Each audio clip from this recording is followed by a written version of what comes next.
Bang Sulam jualan mentega. Yang jawab salam, semoga masuk surga. Amin Allahumma amin. Assalamualaikum warahmatullahi ta'ala wabarakatuh. Hamdan syukran alaika ya Allah, salatan wa salaman alaika ya Rasulullah, amma ba'd. Para dewan juri dan seluruh panitia yang kami hormati, dan seluruh peserta lomba dan para penonton yang saya cinta dan sayangi. Pertama, marilah kita mentalafuzkan bersama-sama kalimat Alhamdulillahirabbil alamin sebagai tanda syukur kita akan nikmat-nikmat yang telah kita terima. Yang kedua, sholawat beserta salam semoga tetap tercurah limpahkan keharibaan junjungan yang besar kita sang reformers dunia yang kita nantikan syafaatnya, ialah sang baginda Muhammad sallallahu alaihi wasallam tercinta. Shallu ala Nabi Muhammad. Para sahabat yang dirahmati Allah, rasanya sangat kurang enak berbicara dengan orang yang belum kita kenal. Betul apa betul? Betul. Nah, maka dari itu perkenankanlah saya untuk memperkenalkan diri. Saya Sofyan Mahendra, salah satu mahasiswa IAIN Madura, Fakultas Tarbiyah, Prodi Pendidikan Agama Islam, akan menyampaikan suatu pidato dengan tema hikmah dan pelajaran dari kisah-kisah dalam Al-Quran. Para penonton yang dirahmati Allah, satu hari Nabi Yusuf alaihissalam menceritakan tentang suatu mimpinya kepada ayahnya, yaitu Nabi Ya'qub alaihissalam. Inni ra'aitu ahada asyara kawkaban wasyamsa wal qamara ra'aituhum li sajidin. Aku melihat 11 bintang-bintang, matahari dan rembulan bersujud kepadaku. Kemudian apa yang dinasihatkan ayahnya kepada Nabi Yusuf alaihissalam? La taqasus ru'yaka ala ikhwatik. Jangan kau ceritakan itu kepada saudara-saudaramu. Fayakidu laka kaida. Karena mereka akan membuat tipu daya muslihat untuk membinasakan kamu. Artinya apa? Hikmah dari cerita ini dapat kita ambil satu pelajaran, bahwa tak semua kenikmatan yang kita dapat harus kita ceritakan begitu mudahnya kepada para saudara-saudara kita, meskipun itu hanya berupa mimpi. Aku tadi malam mimpi apa? Mimpi nikah sama dia. Nah, itu mimpi saja yang kita ceritakan kepada dia, si dia ternyata tidak senang, apalagi sampai beneran. Nah, yang bener aja rugi dong.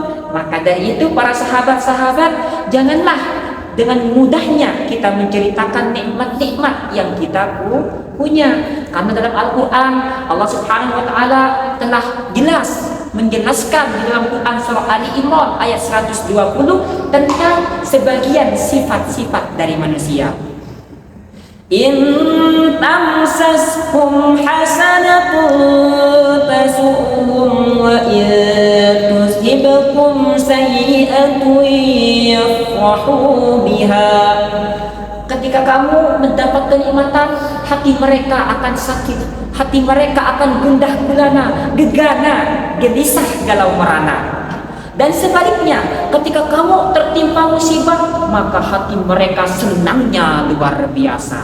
Gimana kabarnya si Sofyan? Oh, Sofyan alhamdulillah ikut lomba pidato di Unesa, lagi-lagi mendapat juara 1. Amin Allahumma amin. Dan sebaliknya, Sofyan gimana kabarnya? Tuh, Sofyan kemarin ikut lomba pidato di Unesa, ternyata pidatonya kacau balau, pidato sudah boom. Begitu jauh dari pembahasan dan subtema, akhirnya senangnya pun luar biasa. Na'udzubillahi min dzalik. Shallu ala Nabi Muhammad.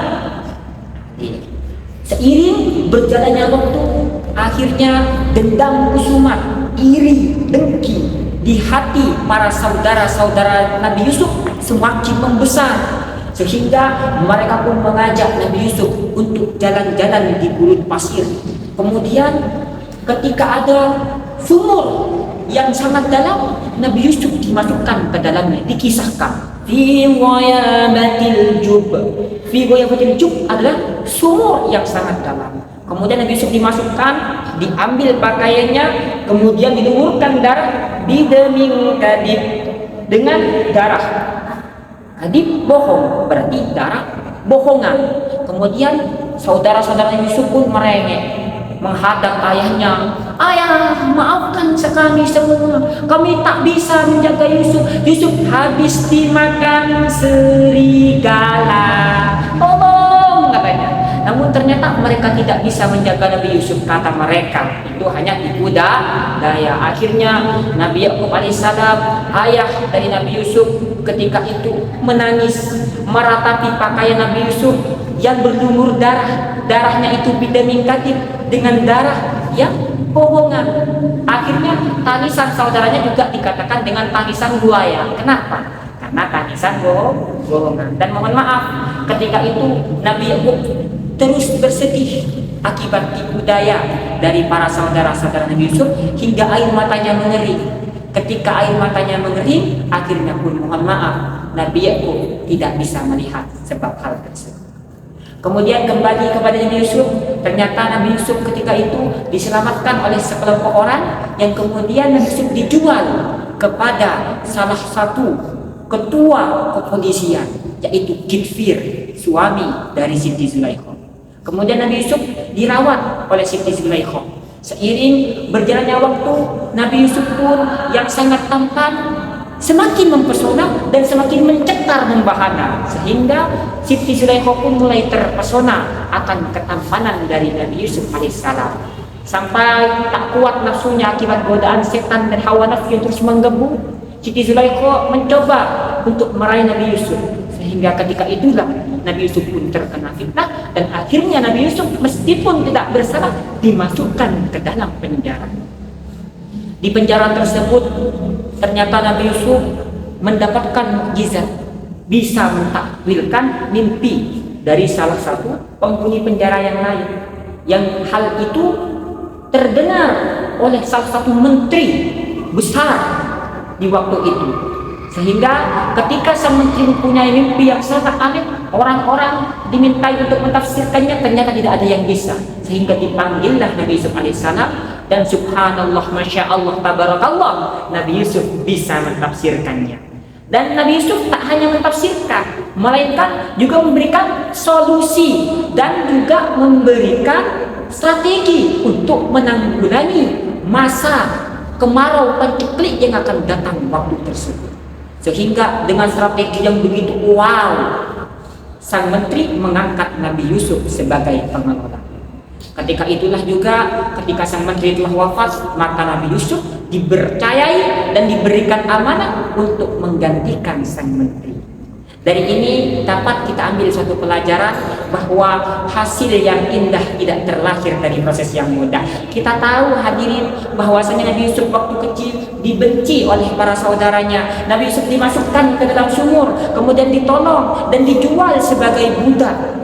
Kemudian Nabi Yusuf juga terkena fitnah wanita yang berakhir masuk penjara. Dan ketika dari penjara tersebut, Nabi Yusuf pun oleh Allah Subhanahu wa taala dengan kesabarannya diangkat derajatnya menjadi pengelola dan dijadikan sebagai menteri pada akhirnya. Dan di akhirnya nanti itu Nabi Yusuf dikisahkan menikah bersama Siti Zulaikha dan hidup bahagia bersama Nabi Yakub alaihissalam beserta saudara-saudaranya.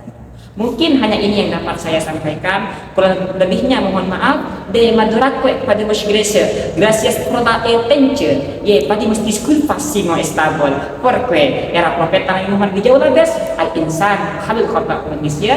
Assalamualaikum warahmatullahi wabarakatuh.